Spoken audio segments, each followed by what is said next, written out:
الرحمن الرحيم الحمد لله الذي علا في توحده ودنا في تفرده وجلا في شانه وأعظم في أركانه وقهر جميع الخلق بقدرته وبرهانه ثم الصلاة والسلام على أشرف الأنبياء والمرسلين حبيب الله العالمين مولا ومولى الثقلين جد الحسن والحسين مولانا أبي القاسم محمد اللهم صل على محمد وآل محمد وعلى أهل بيته الطيبين الطاهرين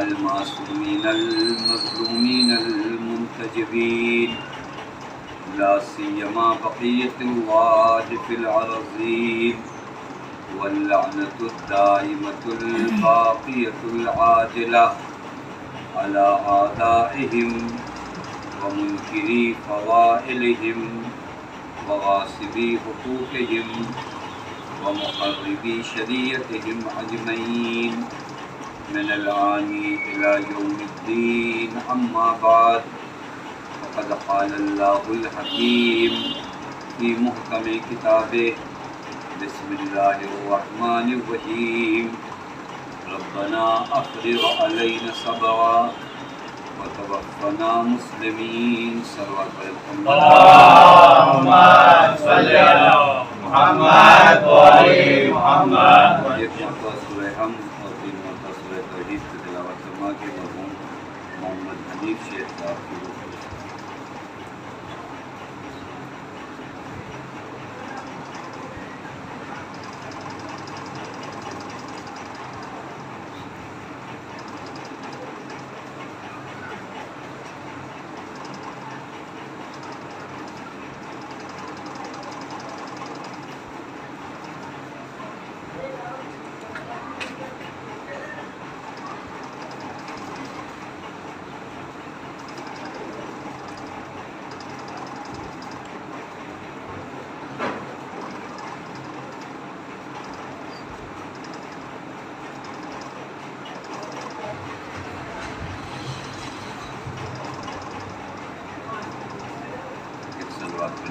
اللهم صل على محمد وآل محمد پروردگار عالم کا لاکھ شکر ہے کہ اس محمود نے ہمیں اور آپ کو بارگاہ نبی علیہ السلام میں حاضر ہونے کی توفیق عنایت فرمائی.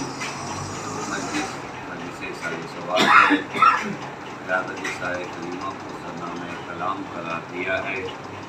سائے کریمہ میں بارگاہ پروردگار عالم میں انسان دعا کرتا ہے کہ ربنا افرغ علینا صبرا، کہ ہمارے خدا، کہ ہمارے رب ہم پر صبر کی بارش نازل فرما، و توفنا مسلمین، جب ہمیں موت آئے تو حال اسلام میں موت آئے.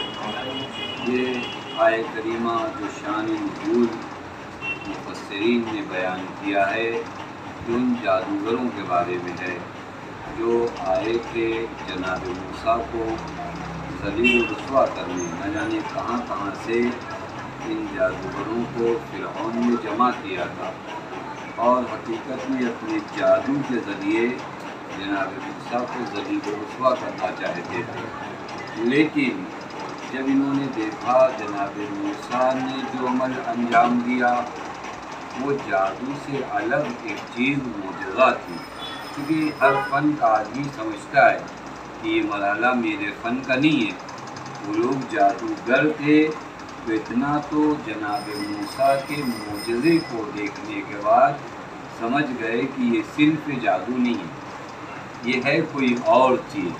اور جب ان کے لیے واضح ہو گیا اور جب ان کے لیے روشن ہو گیا کہ یہ معجزہ ہے اور موسیٰ اپنے دعوے میں سچے ہیں، تو پھر اس کے بعد یہ بہت اہم ہوتا ہے انسان کا اپنے عقیدے سے پلٹنا.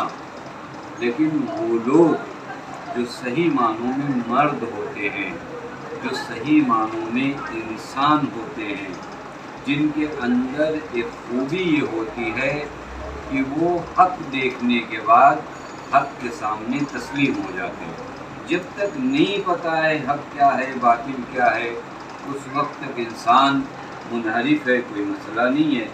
لیکن جب پتہ چل جائے کہ حق یہ ہے تو اس کے بعد حق کے سامنے تسلیم ہو جانا، حق کے سامنے سر تسلیم کو خم کر دینا انسان کا ہنر ہے۔ تو جو فرمانے اگر آپ غور فرمائیے، جب ملائکہ نے پروردگار عالم سے سوال کیا، یہ دو صفت ہوتی ہے، حق کے سامنے تسلیم ہو جانا ملائکہ کی صفت ہے، حق کے سامنے اکڑ جانا شیطان کی صفت ہے۔ ہم خود اپنی زندگی میں چیک کر سکتے ہیں کہ زندگی میں کتنی مرتبہ ہم حق کے سامنے تسلیم ہوتے ہیں اور کتنی مرتبہ ہمیں معلوم ہوتا ہے کہ حق فلاں کے ساتھ ہے، لیکن چونکہ ہم کہہ چکے ہیں، مسئلہ ہمارے ایگو کا آتا ہے، مسئلہ ہماری زبان کا آتا ہے، تو کہتے ہیں جو کچھ ہے جو نکل گیا نکل گیا، اس کا مطلب ابھی ہم حق کے سامنے تسلیم ہونے کی صلاحیت نہیں۔ آپ کی ابتدائی خلقت سے دیکھیں، جب ملائکہ کو پروردگار عالم نے کہا کہ میں نے آدم کا یہ پتلا تیار کر رکھا ہے، جیسے ہی نفخت فیہ من روحی، تم سب کے سب کو سجدے میں چلا جانا ہے۔ اب بعض روایات میں کہ روح سے پہلے ہی پروردگار عالم نے یہ سجدہ کرایا، بہر کہ جناب آدم کا سجدہ کرنے کے لیے جب حکم دیا گیا اور کہا کہ میں انہیں خلیفہ بنا رہا ہوں روئے ارض پر، تو ملائکہ نے بطور اعتراض نہیں بلکہ بطور معلومات پروردگار عالم سے کہا کہ نحن نسبح و نقدس، ہم تیری تسبیح کرتے ہیں، ہم تیری تقدیس کرتے ہیں۔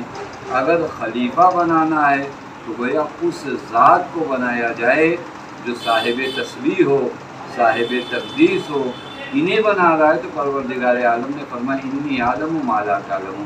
اس کے بعد کہیں تاریخ میں یا قرآن میں نہیں ملتا کہ ملائکہ نے کراس کوشچن کیا ہو کہ ٹھیک ہے وہ تو کیا جانتا ہے، نہیں پوچھا، کیونکہ حق جاننے کے بعد ملائکہ کی صفت کیا ہے؟ تسلیم ہو جانا۔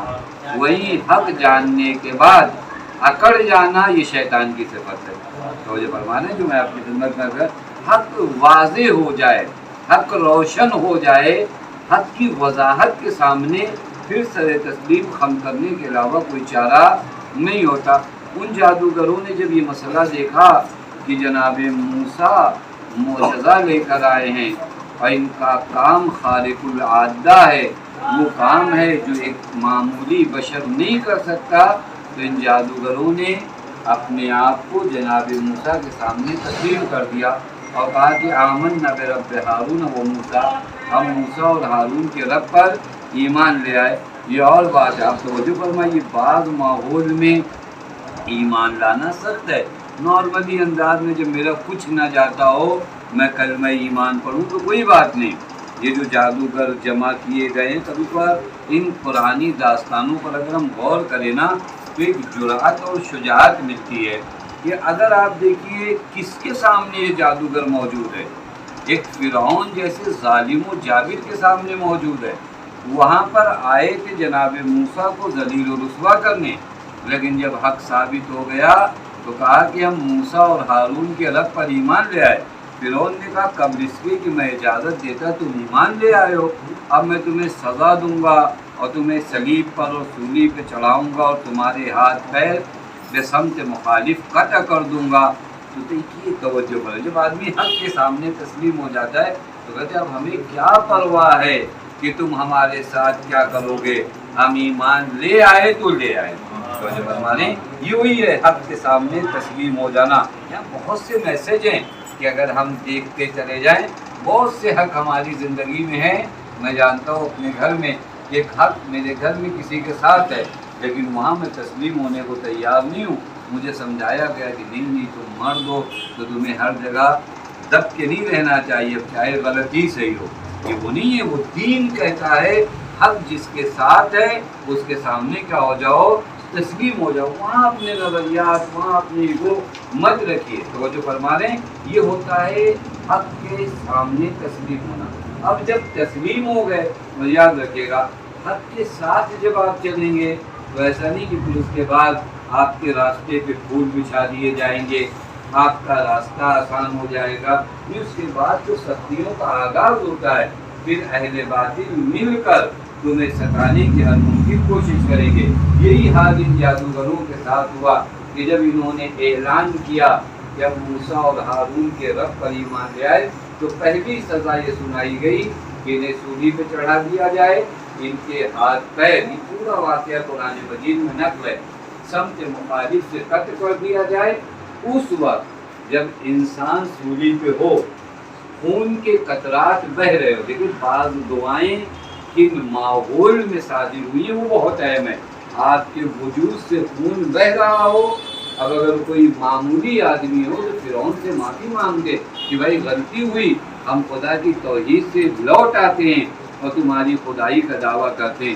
لیکن یہاں ان جادوگروں نے، جن کے بارے میں بڑا اچھا جملہ مرحوم تبرسی نے نقل فرمایا کہ کانوا اول النہار کفارا وآخر النہار شہداء بررا، دن کے ابتدائی مرحلے میں کافر تھے لیکن یہاں دن چڑھا یہ شہید بن گئے، یعنی اتنی جلدی چینجنگ آئی۔ لیکن اب ہوا کیا، آپ پورا مرحلہ اگر دیکھیں وہاں پر صاف لفظوں میں کہا ربنا افریغ علینا صبرا۔ ہمیں معلوم ہے ہاتھ کا کٹ جانا، پیروں کا کٹ جانا، خون کا نکلنا انسان کے لیے سخت حالات ہیں۔ ان سخت مصائب میں صرف میرے اللہ تو میرا ساتھ دے سکتا ہے، اور ساتھ کیسے دے؟ مجھ پر صبر کی بارش نازل فرما۔ صبر کی دولت اگر نازل نہ ہو میرے وجود پر تو ہلکی سی مشکلات میں میرے قدم بھٹک جاتے ہیں، لیکن انسان صابر ثابت قدم رہ کر بتاتا ہے کہ میں دین پر باقی رہوں گا، سختیاں آتی ہیں تو آئیں، میرا خدا میری مدد کرے گا۔ ایک صلوات پڑھے محمد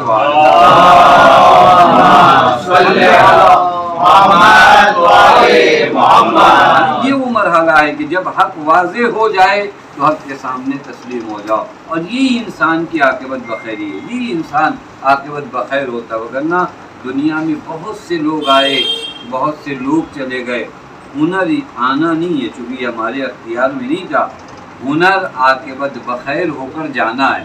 تو وہ جو فرما رہے ہیں یعنی جب آپ اس دنیا سے جاؤ تو آپ سے خدا راضی ہو، رسول راضی ہوں، اہل بیت رسول راضی ہوں، یہ ہنر ہے۔ وگرنہ آئے تو نہیں تھے ہم اپنے اختیار سے، جانا بھی ہمارا اپنے اختیار میں نہیں ہے، لیکن ایک چیز ہمارے اختیار میں ہے، وہ یہ کہ جاؤں تو ایسا جاؤں کہ میرا خدا مجھ سے راضی رہے، میرا رسول مجھ سے راضی رہے، اہل بیت علیہ الصلوۃ والسلام مجھ سے راضی رہے۔ اسی کو مشہور حدیثیں آپ سنتے ہیں نا کہ وَلَا وَمَن مَاتَ عَلَىٰ حُبِّ آلِ مُحَمَّدٍ مَاتَ شہیدہ کا معنی کیا ہے؟ وہ جو محبت اہل بیت علیہ الصلوۃ والسلام میں اس دنیا سے جاتا ہے وہ شہید جاتا ہے۔ کبھی آپ نے اس حدیث میں غور کیا ہے؟ تھوڑا سے غور کریے اس حدیث میں۔ ظاہراً یہ حدیث اتنی آسان ہے کہ ہماری زبان پر ہمارے بچوں کو بھی یاد ہے کہ آگاہ ہو جاؤ، جو بھی محبت اہل بیت میں اس دنیا سے جاتا ہے وہ شہید جاتا ہے۔ یہ شہید سے کمپیئر کیوں کیا ہے؟ ابھی آپ نے غور فرمایا ہے کہ ڈائریکٹ لے جا کر محب اہل بیت کو کمپیئر جو کیا، اور یہ روایت پیغمبر کی ہے، وہ شہید کی موت مرتا ہے۔ یعنی کیا معلوم ہے؟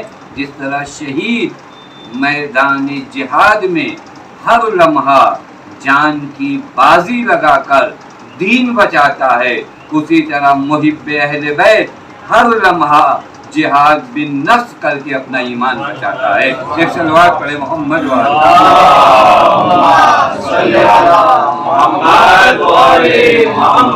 وہی شہادت کی موت نہیں ہے کہ محب اہل بیت ایک جہاد اکبر کر رہا ہوتا ہے۔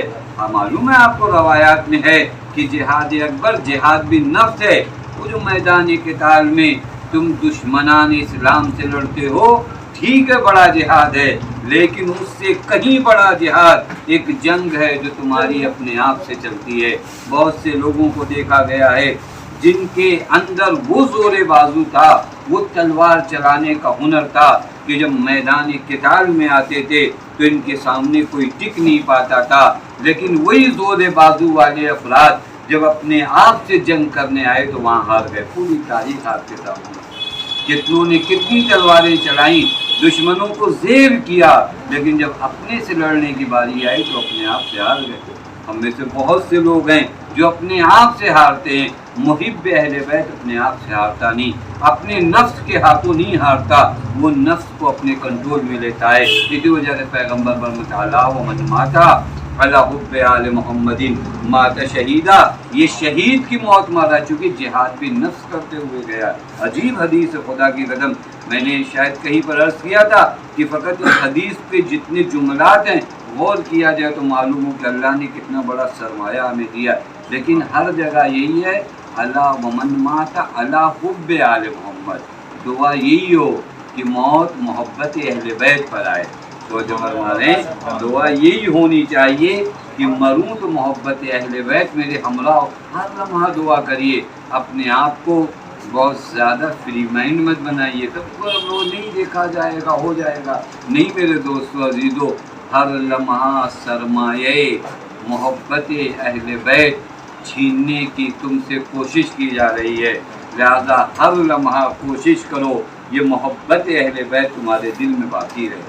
اسی حدیث میں پیغمبر فرماتے اللہ ومن مات علی حب آل محمد بشرہ ملک الموت بالجنہ، عجیب حدیث ہے۔ پیغمبر فرماتے ہیں کوئی اگر محبت اہل بیت میں اس دنیا سے چلا جاتا ہے تو ملک الموت اسے آ کر جنت کی بشارت دیتے ہیں۔ عجیب حدیث ہے نہیں؟ ملک الموت کا نام آتے ہی آدمی کی روح کانپ جاتی ہے۔ وہ ملک الموت جو ہمیشہ موت کی خبر سناتے ہیں، وہ ملک الموت جب محب اہل بیت کے پاس آتے ہیں تو بشر ہو، وہ بشارت دیتے ہیں کہ جانے والے تجھے جنت مبارک ہو۔ یہ محب اہل بیت، یہ محب اہل۔ اسی حدیث میں مقام پر آگے پیغمبر فرماتے ہیں الا ومن مات علی حب آل محمد مات مستکمل الایمان، اگر کوئی محبت اہل بیت میں اس دنیا سے جاتا ہے ایمان کامل کے ساتھ جاتا ہے۔ یہی تو میں نے گفتگو کا آغاز کیا تھا نا کہ ختم اینڈ اچھا ہونا چاہیے، ورنہ ابتدا بہت سے لوگوں نے اچھی کیا، اختتام اچھا نہیں ہوا۔ پیغمبر فرماتے ہیں وعلیکم بخواتیم عمل، ابتدائی عمل ٹھیک ہے لیکن اختتام عمل پر بہت زیادہ غور کرنا چاہیے کہ میں جب اس دنیا سے جا رہا ہوں کس حالت میں جا رہا ہوں، کس کنڈیشن میں جا رہا ہوں۔ اسی حدیث کو آگے پڑھیے تو پیغمبر فرماتے اللہ ومن مات علی حب آل محمد جعل اللہ قبرہ مزار ملائکۃ الرحمہ، اگر کوئی محبت اہل بیت میں مر جاتا ہے اللہ تعالیٰ اس کی قبر کو روضہ بنا دیتا ہے ملائکۃ الرحمہ کے لیے۔ عجیب حدیث خدا کی قدم، یہ محبت اہل بیت کس نعمت کا نام ہے، کس عظیم نعمت کا نام ہے۔ اس سرمایہ کو بچائیے۔ خوش نصیب ہیں وہ افراد جن کے پاس محبت اہل بیت کا سرمایہ موجود ہے، کیونکہ اہل بیت کبھی تنہا نہیں چھوڑتے۔ میں نے روایت دیکھا، پیغمبر فرماتے ہیں انا فی حبی و حب اہل بیتی، میری محبت اور میرے اہل بیت کی محبت میں چند فائدے ہیں۔ بعض مقامات پہ ہے فی سبع، یعنی 7 جگہوں پر میری اور میرے اہل بیت کی محبت کام آئے گی۔ آپ ان جگہوں کو اگر غور کریے نا خدا کی قسم، ایک ایک جگہ پر ایک ایک مجلس پڑھی جائے پھر اس جگہ کے حالات بتائے جائیں۔ پیغمبر فرماتے 7 جگہیں ایسی ہیں جہاں پر میری اور میرے اہل بیت کی محبت نافع ہے، احوالہن عظیمہ، وہ جگہیں وہ ہیں جو بڑی سخت جگہیں ہیں۔ ان میں سے پہلی جگہ عند الوفات، جب تم اس دنیا سے جانے لگو گے، جسے ہم حال احتضار کہتے ہیں۔ حال احتضار وہی جانکنی کا عالم، جب روح جسم کو چھوڑتی ہے، جب روح کا سفر ہوتا ہے اس عالم ملکوت تک، یہ حال احتضار بڑا سخت ہے۔ منازل الآخرہ میں شیخ عباس قمی رضوان اللہ تعالیٰ علیہ نے بعض اعمال بتائے ہیں کہ وہ انجام دیجیے تاکہ جانکنی کا عالم آسانی سے گزرے۔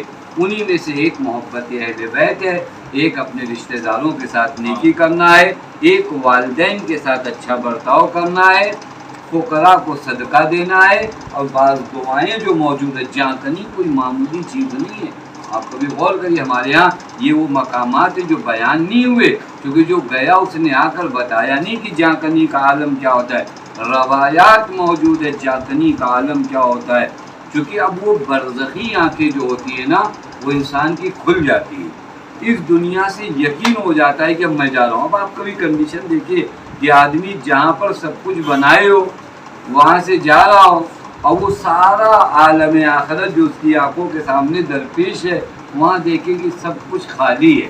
اب اس دنیا سے جہاں اس نے تعلقات بنا رکھے ہیں وہاں سے تعلقات توڑنے ہیں، جانا وہاں ہے جہاں پر اس کا کوئی رابطہ نہیں ہے۔ ایسے موقع پر روایت میں وارد ہوا ہے اند الوفات، اگر تم ہمارے محب ہو تو ہم آئیں گے اور تمہاری مدد کریں گے۔ حضرت فرماتے ہیں کہ ہر وہ انسان جو اس دنیا سے جاتا ہے ہمیں دیکھتا ہے، یہ اور بات ہے کہ ہمارا دشمن غضب کی حالت میں دیکھتا ہے اور ہمارا دوست رحم و مروت کی حالت میں دیکھتا ہے۔ کم مرحلہ نہیں ہے میرے دوست عزیزو، اند الوفات اہل بیت آپ کو تنہا نہیں چھوڑتے، اہل بیت وہاں آپ کی مدد کو آتے ہیں، ان کی محبت وہاں آپ کی مدد کو آتی ہے۔ وفی القبر، یہ روایت کا جملہ ہے، 7 جگہیں پیغمبر نے بتائی ہیں قبر میں، وفات کے وقت۔ قبر کا بھی مسئلہ آپ سب جانتے ہیں، قبر وہ اندھیرا گھر جس کو مولا فرماتے ہیں یا اہل الدیار الموحشہ والقبور المظلمہ یا اہل التربہ والغربہ، اے مٹی کے گھر، اے وحشت زدہ گھروں میں رہنے والوں، اس قبر میں کون آتا ہے ساتھ؟ اہل بیت کی محبت ہمارے ساتھ ہے۔ یہ اہل بیت کی محبت دیکھیں، یہ زندگانی دنیا کتنے دنوں کی ہے، اس کے بعد کے مرحلے سخت ہیں، وہ چیز جو اس کے بعد کام آئے اس کو کبھی مت چھوڑیے گا۔ فی القبر، قبر میں ہماری محبت کام آئے گی، چھوڑتے نہیں تنا۔ کبھی بہت ہم غفلت کرتے، میں دیکھ رہا تھا آج ہی ایک مرحوم سید ابو الحسن اصفہانی، شاید آپ حضرات جانتے ہو، سید ابو الحسن اصفہانی آیت اللہ بروجردی رضوان اللہ تعالیٰ علیہ کے پہلے مرجع وقت تھے، یعنی تمام عالم میں ان کی تقریر ہوتی تھی۔ یہ جب ابتدا میں پڑھنے نکلے نا، لیکن میں کہہ رہا ہوں کہ اہل بیت کبھی ہم لوگوں کو کسی مقام پر تھا نا، یہ ہم جیسے لوگ ہیں کیا کرتے ہیں، سورج سے رخ موڑے ہوئے، تو جو فرمایا ہم رخ موڑتے ہیں وہ رخ نہیں موڑتے۔ سید ابو الحسن اصفہانی کہتے ہیں بچپنا تھا، میں نے اپنے والد سے کہا کہ مجھے مدرسے جانا ہے، یعنی مجھے مولوی بننا ہے، مولانا بننا ہے۔ تب میرے والد نے کہا کہ دیکھتے نہیں مدرسے کے حالات، چونکہ آج کے زمانے میں پھر بھی مدرسے بہت اچھے ہو گئے، کھانے پینے کے لحاظ سے، بلڈنگ کے لحاظ سے، ان کے زمانے میں مدرسوں کی حالت بہت بدتر تھی۔ انہوں نے کہا کہاں جاؤ گے مدرسے میں، کون پرسان حال ہے مدرسے میں، وہاں کھانا نہیں، پانی نہیں، سردی میں، برف میں، نہ گرمی کے کچھ وسائل ہیں۔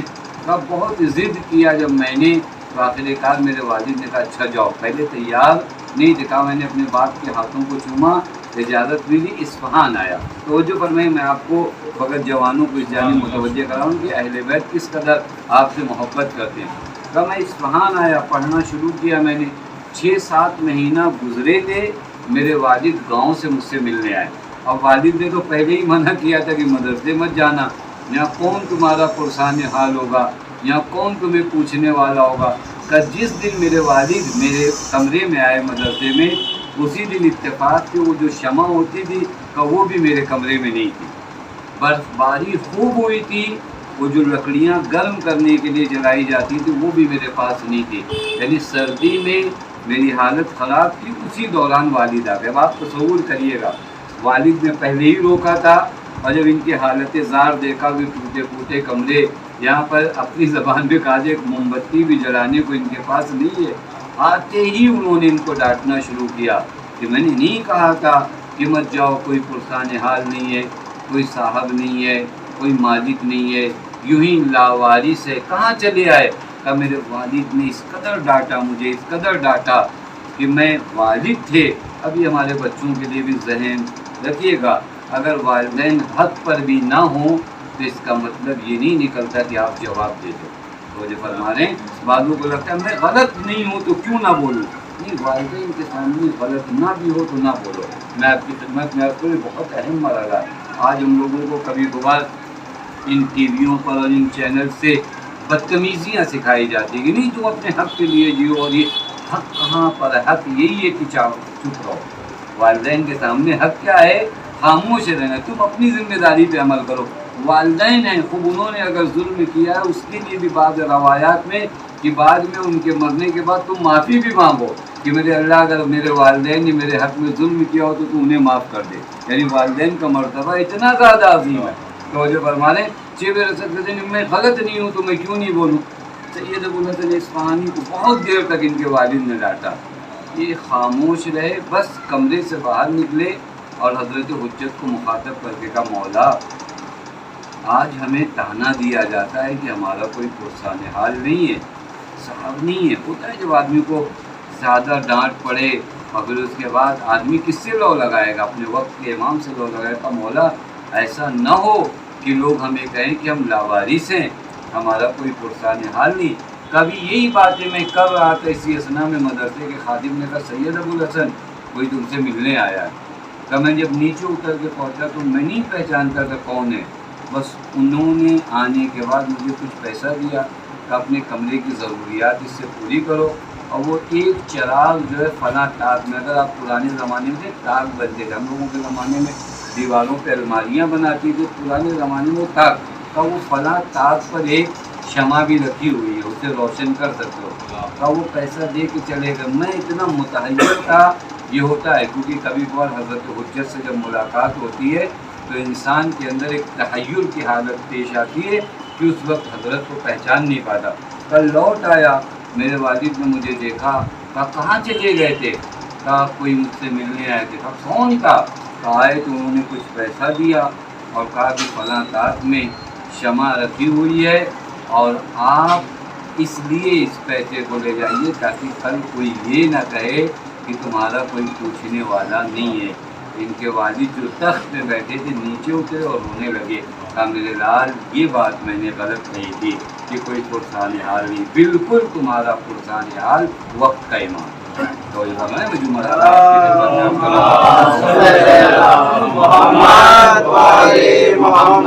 ہمیں تنہا نہیں جوڑتے. فی القبر، قبر میں ہمارے ہمراہ ہیں، قبر میں ان کی محبت ہمارے ساتھ ہے.